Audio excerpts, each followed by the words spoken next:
195. Rationalism and Heresy. Chalcedon Position Paper, number 215, August 1997. The word heresy, from the Greek heresis, means choice, a choice made against or contrary to an established faith or practice. Within the context of church history, it means opinions that go contrary to God's revealed word. The word rationalism, from the Latin ratio, is defined as a view that reason and experience, rather than the non-rational, are the fundamental criteria in the solution of problems. Rationalism seeks a natural as against a supernatural explanation. Within the realm of theology, E.J. Cornell expressed the essence of rationalism in his statement, "Bring on your revelations. Let them make peace with the law of contradiction and the facts of history, and they will deserve a rational man's assent." An Introduction to Apologetics, page 178. In this perspective, man's reason sits in judgment on God and his revelation instead of working in terms of it. Such rationalism may agree with orthodox theology, but in its basic premise, the sufficiency, right, and necessity of reason to sit in judgment over God and his revelation, it is heresy. It enthrones man's reason as the supreme judge over all things, beginning with God. Rationalism has insisted on identifying itself with reason, a fallacy, because it represents a misuse of reason. Fallen man's original sin is to be his own God, knowing or determining for himself what is good or evil, right or wrong, or law or morality. Genesis chapter 3, verse 5. It can recognize and approve of the God of the Bible, but only as an independent source of judgment and corroboration. Theological rationalism leads in time to humanistic rationalism. Its goal may be a kind of orthodoxy, but its methodology is simply a radical heresy. God created the heavens and the earth and all things therein, including man and man's reason. The clay cannot judge the potter, nor sit as a court to verify the potter's existence. Such a procedure is an absurd arrogance. Cornelius Van Til repeatedly demonstrated the circularity of man's reason. Man begins on certain given premises to reason to their necessary conclusions. His thinking has a context. He does not approach any subject except from the given context of a given world. Still worse, the philosophers, most obviously the rationalist, refuse to deal with the fact of man's fall and the effect of the fallen man's mind.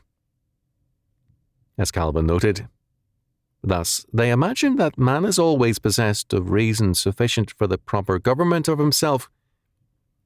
John Calvin, Institutes of the Christian Religion, Volume 1, 1.15.6.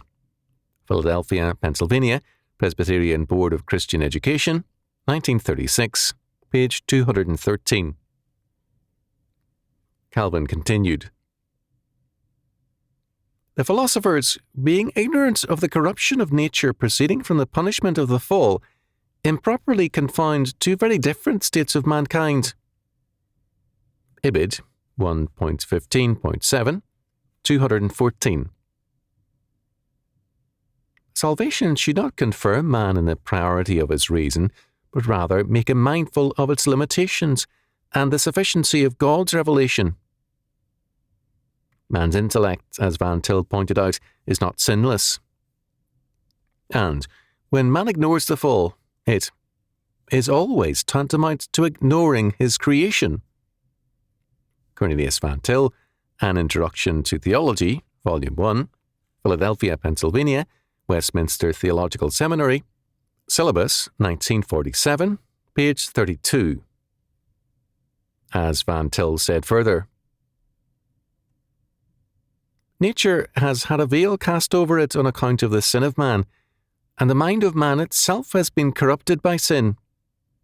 Accordingly, use must not, now that sin has entered into the world, separate natural theology from the theological physics and theological psychology. After sin has entered the world, no one of himself knows nature aright, and no one knows the souls of man aright. How then could man reason from nature to nature's God and get anything but a distorted notion of God? The sort of natural theology that the sinner who does not recognize himself as a sinner makes is portrayed to us in the first chapter of Romans. Ibid, page 69. Some of the champions of rationalism will cite man's fall in their theological statements, but not in their philosophies. There, the subject is taboo, and their thinking assumes the unfallen purity of reason. How they can do this and still retain their orthodoxy, they do not explain. But to disregard the fall of man is to deny the faith. It is heresy, not orthodoxy. Moreover, as Calvin pointed out, such men disregard God's predestination in their reasoning. As for the atonement, the subject never touches their philosophy. Calvin noted, "What God decrees must necessarily come to pass, yet it is not by absolute or natural necessity."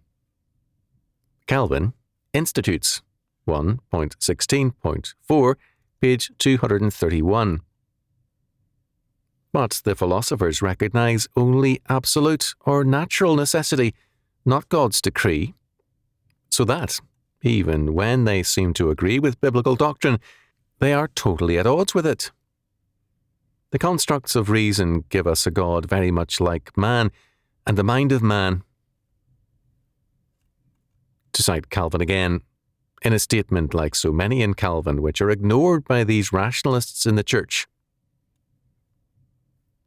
Hence, it happens that so many worthless characters in the present day violently oppose this doctrine because they will admit nothing to be lawful for God but what agrees with the dictates of their own reason. Ibid, 1.17.2, page 234. He added,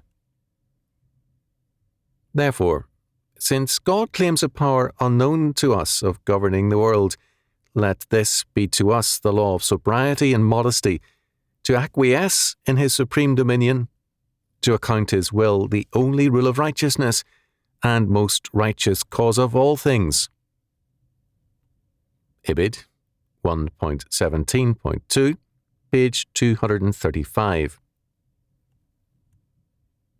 Statements like this, which are many, are ignored by those philosophers who claim to be Calvinists. The man, the thinker in philosophy, is for them a creature who has never existed, not in Eden, nor in the world since.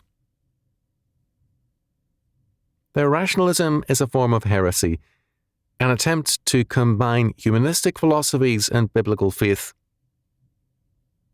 Not surprisingly, such rationalism has been especially prominent in Arminian circles, where the departure from the God of Scripture begins in theology.